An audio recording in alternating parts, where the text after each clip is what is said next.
आणि रश्मी ठाकरेंबाबत काही गौप्यस्फोट केलेत। रश्मी वहिनींमुळे आदित्य ठाकरेंना मंत्रिपद दिल्याचं गोगावले म्हणालेत। रश्मी ठाकरेंच्या हट्टामुळे आदित्य ठाकरेंना मंत्रिपद दिलं असा खुलासा गोगावलेंनी केलाय। उद्धव ठाकरेंनी स्वतः मुख्यमंत्री होऊन मुलाला मंत्रिपद देणं हे चुकीचं असल्याचं मत देखील भरत गोगावलेंनी व्यक्त केलंय।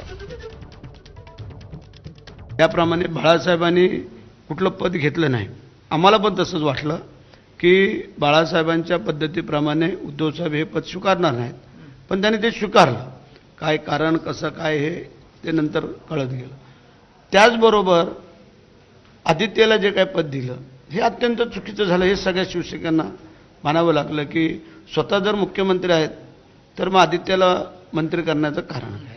वहिनीमुळे दिलं गेलं, कारण स्त्री हट्ट आईचा हट्ट हा उद्धव साहेबांना पेळवला नाही आणि त्यांना ते द्यावं लागलं। दरम्यान यावर शिवसेनेचे माजी ज्येष्ठ नेते आणि सध्याचे राज्याचे अन्न आणि नागरी पुरवठा मंत्री छगन भुजबळ आणि उद्योग